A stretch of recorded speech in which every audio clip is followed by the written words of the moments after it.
अभयचं लग्न झालं. त्याला एका मागोमाग दोन मुली झाल्या. तेवढ्यात घरात त्याच्या लहान भावाच्या म्हणजे सुमितच्या लग्नाचा विषय निघाला. तेव्हा सुमित म्हणाला की मी आधीच माझ्यासाठी मुलगी ठरवून ठेवली आहे. ती आपल्याच गावातील आणि आपल्याच जातीची आहे. कारण मला माहित आहे की आपल्या खेड्यात लग्न करताना जात आडवी येते. मागे शंकरराव काकांच्या मुलीनं उच्च जातीच्या मुलाशी प्रेम केलं तेव्हा त्यांना किती त्रास सहन करावा लागला होता. पण इथे तसा प्रश्नच नाही. ती आपल्याच जातीची आहे. त्यामुळे जातीवरून काही वाद होणारच नाही. आणि महत्वाचं म्हणजे तुम्हा सगळ्यांनाही ती मुलगी चांगलीच ओळखीची आहे. सुमित असं बोलताच सगळे आश्चर्यचकित झाले आणि विचारू लागले, काय? आम्ही त्या मुलीला ओळखतो? सुमित म्हणाला, हो दादा, वहिनी, आई, बाबा, तुम्ही सगळेच तिला ओळखता. तेव्हा आई म्हणाली, अरे अशी कोण मुलगी आहे आणि इतकं कोड्यात का बोलतोयस? मग सुमित आईजवळ जाऊन बसला आणि म्हणाला की आई, अगं आपल्या शेजारी वसुधा मावशी आहेत ना? तेव्हा आई म्हणाली, हो मग तिच्या शेजारी असण्याचं काय रे बाबा? ती काय आजच आपल्या शेजारी राहायला आली आहे का? लग्न होऊन आली तशी इथेच आहे. आता त्या वसुधा मावशीचं काय ते सांग पटकन. सुमित म्हणाला, आई, आपल्या वसुधा मावशींची मुलगी आहे ना नम्रता? आई पुन्हा म्हणाली, हो रे बाबा, संपूर्ण गावाला माहिती आहे वसुधा मावशी आणि तिची एकुलती एक मुलगी नम्रता. पुढे काय ते तर बोलशील का नाही? सुमित थोडा अजूनच आईजवळ सरकत म्हणाला, अगं आई, तिचीच मुलगी नम्रता मला पसंत आहे. हे ऐकून सगळ्यांच्या चेहऱ्यावर एकच भाव होता. आईने आश्चर्यचकित होत विचारले, काय? नम्रता? अरे ती तर जवळजवळ रोजच आपल्याकडे येते. तू असताना नसताना सुद्धा येते. पण तुम्ही दोघांनी आम्हाला तसं कधीच काही जाणवू दिलं नाही. यावर सुमित म्हणाला, हो आई, काहीच जाणवू दिलं नाही. कारण तुम्हाला आमच्यावर संशय आला असता. नम्रताच्या गरीब परिस्थितीमुळे तुम्ही तिला नाकाराल ही भीती आम्हा दोघांनाही होती. म्हणून मग आम्ही ठरवलं की वेळ येईल तेव्हाच बोलायचं. आणि आता घरात माझ्या लग्नाचा विषय निघालाच होता म्हणून मी स्पष्ट काय ते सांगून टाकलं. आणि मी हेही सांगतो की मी लग्न करेन तर फक्त नम्रताशीच. सुमितचं बोलणं ऐकून सगळेच आश्चर्याने त्याच्याकडे पाहतच राहिले. सुमित म्हणाला, आई, तुला चांगलंच माहिती आहे की नम्रता गरीब घरची मुलगी आहे. पण मनानं खूपच समजूतदार आहे.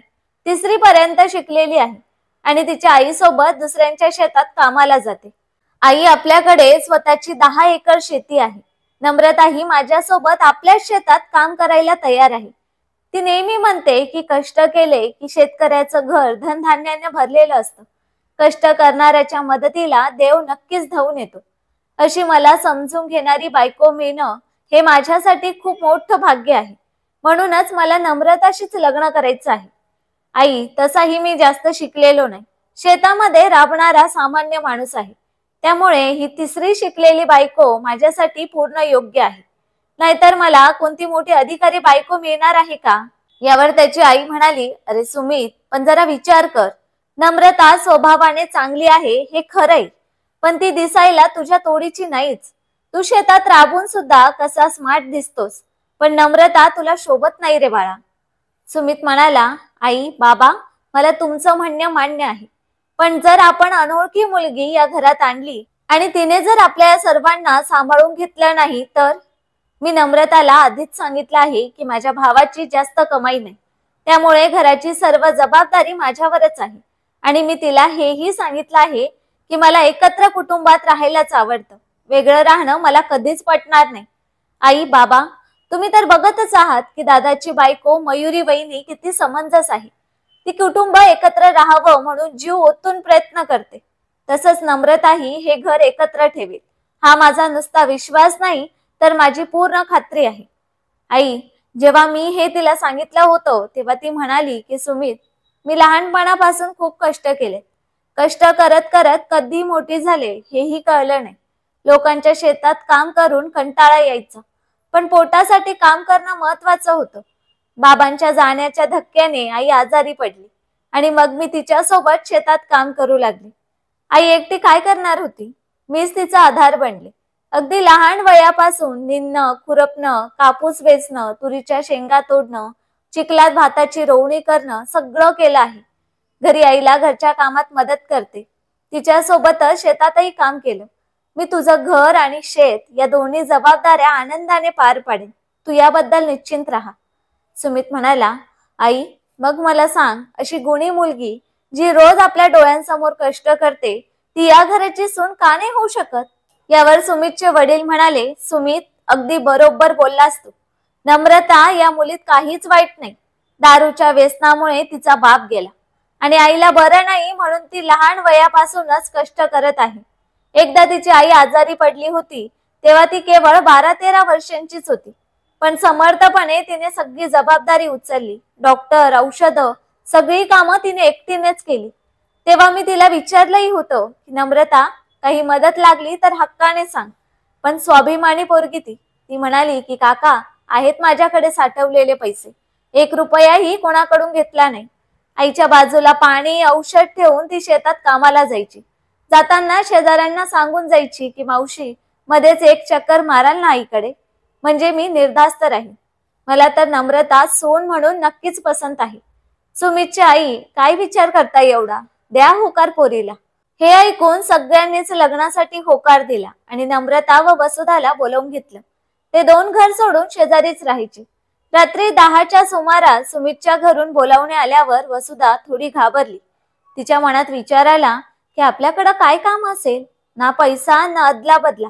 कुणी भांडी घासायला बोलवतं तर कुणी पाहुण्यांसाठी पोळ्या करायला बोलवतं, पण आता तर खूप उशीर झालाय, बघूया तरी काय आहे ते, असं मनात ठरवून ती नम्रताला सोबत घेऊन सुमितच्या घरी आली. तिथे अगदी आदराने तिला पाट्यावर बसवल्या गेले. नम्रता जवळच उभी राहिली. सुमितचे बाबा म्हणाले की वसुधाबाई, इतक्या रात्री तुम्हाला का बोलवलं याचं तुम्हाला आश्चर्य नाही का वाटलं? नम्रताची आई म्हणाली, हो ना, मनाला सारखी धाकधूक लागली होती की का बोलवलं असेल म्हणून. सुमितचे बाबा म्हणाले की वसुधाबाई, तुम्हाला एक आनंदाची बातमी द्यायची आहे. यावर वसुधाबाई म्हणाल्या, कोणती आनंदाची बातमी सुमितचे बाबा? निराधाराचे पैसे आलेत की काय? मागे सुमितने फॉर्म भरला होता आणि म्हणाला होता की मावशी, तुला 1000 रुपये मिळतील महिन्याला. तेच पैसे आलेत का? बरं होईल रे बाबा, ते पैसे मिळाले तर तेवढ्याच फाटक्या संसाराला आधार होईल. तेवढ्यात सुमितची आई म्हणाली, वसुधाबाई, कोणत्याही निराधारचे पैसे अजून आले नाहीत. सरकारी काम आहे ते, इतक्या लवकर होईल का? ही बातमी वेगळीच आहे. यावर वसुधाबाई म्हणाल्या, अहो सुमितची आई, आता अजून कोणती बातमी? माझ्या नम्रताला कोणतं स्थळ सांगून आलं आहे का? सुमितची आई म्हणाली, अगदी बरोबर ओळखलत तुम्ही. हे ऐकून वसुधाबाई चकित होऊन म्हणाल्या, काय म्हणालात तुम्ही? सुमितची आई, माझ्या नम्रताला स्थळ आलंय? काय करतो पोरगा? कोणत्या गावचा आहे? आणि तुम्ही त्याला कसं ओळखता? शेवटी सुमितचे बाबा म्हणाले की वसुधाबाई, तो मुलगा आपल्याच गावचा आहे. शिवाय तुम्हीही त्याला खूप चांगल्या प्रकारे ओळखता. इतकंच नव्हे तर त्याच्या संपूर्ण कुटुंबालाही ओळखता. यावर वसुधाबाई म्हणाल्या, अहो, पण असा कोणाचा मुलगा आहे हे तरी सांगा. मग सुमितचे बाबा सुमितकडे बोट दाखवत म्हणाले, हाच तो मुलगा.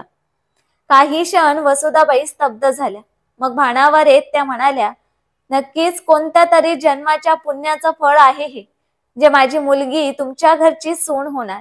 देवा, कसे आभार मानू या देव माणसांचे. नवरा गेल्यावर खूप खचून गेले होते मी, तेव्हा या शेजाऱ्यांनी मला उभं केलं आणि आता तर माझी मुलगीच पदरात घेताय. वसुधा हात जोडून उभी राहिली. काय बोलावं हे तिला सुचतच नव्हतं. तेव्हा सुमितचे बाबा म्हणाले, काही बोलू नका, आता आपण लग्नाची तयारी करूया आणि कृतीतूनच बोलूया. काय नम्रता, सुमित, खुश ना? दोघांनीही सर्वांना नमस्कार केला. आनंदाच्या भरात वसुधाची झोपच उडाली होती. ती तिच्या नवऱ्याच्या फोटोजवळ उभी राहून म्हणाली, अहो, ऐकलत का? आपल्या नम्रताचं लग्न ठरले. आज तुम्ही इथे असायला हवे होते हो, पण या दारूने सगळं संपवलं. तुम्ही किती वेळा शपथ घ्यायचात आणि म्हणायचात की वसुधा, आज शेवटचंच, यानंतर दारूला कधीच हात लावणार नाही. नशा उतरली की पुन्हा तेच, आणि हीच दारू तुमचा शेवटच करून गेली. मुलीचं नशीब थोर म्हणून प्रभाकर रावांनी मोठ्या मनाने नम्रताला पदरात घेतलं. अशाच विचारात वसुधाला झोप कधी लागली कळलंच नाही. दुसऱ्या दिवशी लगेच ब्राह्मण बोलावून चांगला मुहूर्त काढला आणि काही दिवसांनी लग्न झाले. 2 घर आड नम्रताचं घर होतं, त्यामुळे या घरापासून त्या घरापर्यंत मंडप टाकला होता. अर्थात सगळा खर्च सुमितच्या बाबांनीच केला.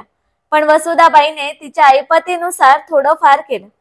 2 घर सोडून नम्रता सासरी नांदायला आली. ती आधीच खूप गुणी मुलगी होती, त्यामुळे तिने घरात सगळ्यांचं मन जिंकून घेतलं. बघता बघता लग्नाला 3 वर्ष झाली, पण अजून सुमित आणि नम्रताला मूलबाळ झालं नव्हतं. शेवटी सुमितची आई वसुधाबाईंना म्हणाली, वसुधाबाई, आपण सुमित आणि नम्रताला डॉक्टरांकडे दाखवायला हवं. आतापर्यंत बाळ व्हायला हवं होतं. मी खूप वेळा विचारलंही की तुम्ही बाळ न होण्यासाठी काही उपाय करता का, तर नाही असं ते म्हणाले. तुम्हाला काय वाटतं वसुधाबाई? यावर वसुधाबाई म्हणाल्या की सुमितची आई, अगदी बरोबर बोललात तुम्ही. आपण उद्याच त्यांना डॉक्टरांकडे घेऊन जाऊ. मग दुसऱ्या दिवशी या दोघी नम्रता आणि सुमितला घेऊन डॉक्टरकडे गेल्या. दोघांच्या सर्व तपासण्या झाल्या. सुमितचे रिपोर्ट नॉर्मल होते, पण नम्रता मात्र कधीच आई होऊ शकणार नव्हती. तिच्या गर्भाशयाची रचना खूपच लहान होती, त्यामुळे तिच्या गर्भात बाळ राहू शकत नव्हते. नम्रताला हा धक्का सहनच झाला नाही आणि ती तिथेच बेशुद्ध पडली. डॉक्टरांनी तिला शुद्धीवर आणले आणि खूप समजावले. तिला बाळ दत्तक घेण्याचा सल्लाही दिला, पण नम्रता काही समजून घ्यायला तयारच नव्हती. दवाखान्यातून घरी येताना ती रस्त्यात कोणाशीही काही बोलली नाही. घरी येऊन कसेबसे 2 घास खाल्ले आणि झोपायला गेली. सुमित खोलीत गेला तेव्हा ती कुशीवर झोपून रडत होती. सुमितने अलगद तिच्या अंगावर हात ठेवला. तेव्हा नम्रता उठून बसली आणि म्हणाली की सुमित, मला माझं बाळ हवं आहे. तुम्ही दुसरं लग्न करा. तेव्हा सुमित शांतपणे तिला समजावत म्हणाला की नम्रता, आज तुझ्यात कमतरता आहे म्हणून तू मला दुसरं लग्न करायला सांगतेस. आणि समजा हे जर माझ्या बाबतीत घडलं असतं तर तू दुसरं लग्न केलं असतं का?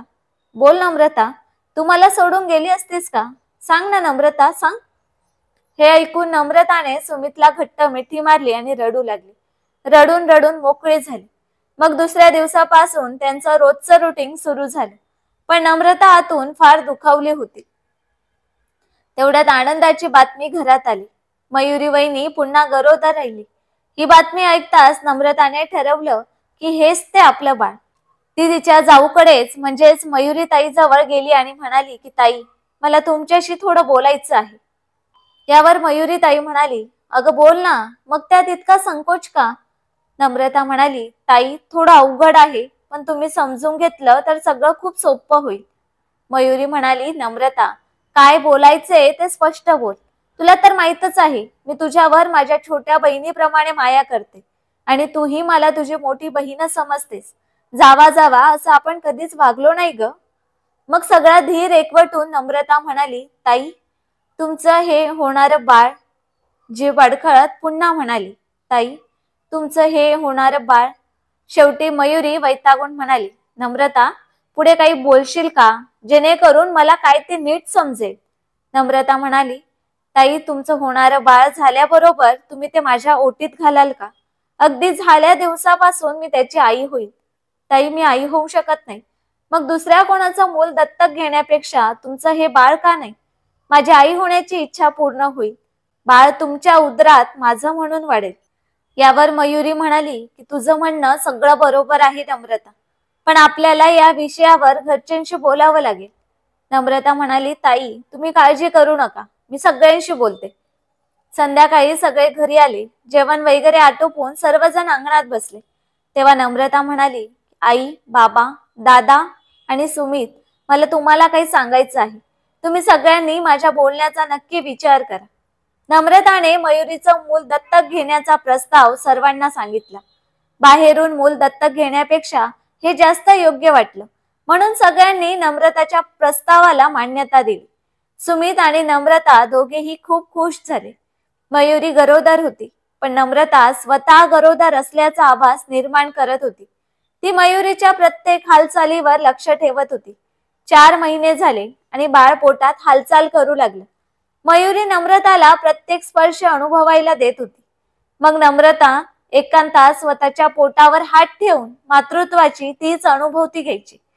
9वा महिना संपला आणि मयुरी बाळंतीण झाली. मुलगा झाला होता. सगळ्या प्रसव वेदना मयुरी सोबत नम्रतानेही मनातून अनुभवण्याचा प्रयत्न केला होता. एका दिवसाचं बाळ मयुरीने नम्रताच्या हातात दिलं आणि म्हणाली की नम्रता, सांभाळ तुझ्या मुलाला, तूच त्याची खरी आई. मातृत्वाच्या आनंदाने नम्रताचा ऊर भरून आला। नॉर्मल डिलिव्हरी झाल्यामुळे मयुरीला संध्याकाळी घरी आणलं। जरी मयुरी बाळंतीण झाली होती तरी नम्रता ही आई बनली होती। त्यामुळे जसं बाळंतीण मयुरीचं कौड कौतुक झालं तसंच नम्रताचंही भरभरून कौतुक झालं। 2-3 दिवस मयुरीने बाळाला दूध पाजलं आणि मग ती नम्रताला म्हणाली की नम्रता, आपण एक गाय घेऊ, तिचं दूध बाळाला पाजू। मी जर या बाळाला जास्त दिवस दूध पाजत राहिले तर ही मोहमाया फार वेडी असते ग। काय माहित पुढे माझं मन बदललं आणि तुला बाळ देण्याची इच्छा झालीच नाही तर। यावर नम्रताने बाळाला वरचं दूध लावलं, पण जेव्हा जेव्हा ती बाळाला छातीशी धरायची तेव्हा तिला काहीतरी अनामिक बदल जाणवायचा। एकदा बाळाला मांडीवर घेतलं तेव्हा तो भुकेने व्याकुळ झाला होता। त्यामुळे त्याने नम्रताच्या छातीशी तोंड घासायला सुरुवात केली। अचानकच नम्रताच्या हातून ब्लाऊजचं बटन उघडलं गेलं आणि तिने बाळाला छातीशी धरलं आणि काय आश्चर्य, तिच्या छातीला गच्चपणा जाणवला। बाळाचं तोंड लागताच जशा वेदना होतात तशाच वेदना नम्रताला जाणवल्या। बाळाने जेव्हा सुस्कारा टाकत दूध ओढायला सुरुवात केली तेव्हा नम्रताला छाती हलकी होत असल्याचं जाणवलं। तिने दुसऱ्या बाजूने बाळाला धरलं आणि तसंच झालं। बाळाने तिच्या स्तनातून तोंड बाहेर काढलं आणि त्याच्या ओठांवर दूध होतं। त्या क्षणी आईच्या दुधाचा गंध नम्रताला जाणवला। ती भरून आली आणि बाळाला घेऊन मयुरीकडे गेली। नम्रता म्हणाली, ताई, बाळाच्या तोंडाचा वास घ्या ना। हे ऐकून मयुरी घाबरली आणि विचारलं, काय झालं बाळाला, कसला वास? त्यावर नम्रता म्हणाली, ताई, मी बाळाला छातीशी धरलं आणि मला जाणवलं की माझ्या स्तनात दूध उतरलं आहे। मी बाळाला पाजून झाल्यावर त्याच्या तोंडाचा वास घेतला तर आईच्या दुधाचा गंध जाणवला। मयुरीने बाळाला मांडीवर घेतलं आणि तिला खरंच आईच्या दुधाचा सुगंध जाणवला। मयुरी नम्रताला म्हणाली की नम्रता, आज खऱ्या अर्थाने तुला मातृत्व लाभलं आहे। सांभाळ तुझ्या मुलाला, हे बाळ पूर्णपणे तुझं आहे। जरी मी याला जन्म दिला तरीही आजपासून मी यशोदा आणि तू देवकी झालीस ग। मग नम्रताने आनंदाने बाळाचं नाव घेतलं, माधव। तर मित्रांनो, कशी वाटली कथा कमेंट करून नक्कीच सांगा आणि कथा आवडली असेल तर व्हिडिओला लाईक आणि चॅनलला सबस्क्राईब करायला विसरू नका। धन्यवाद।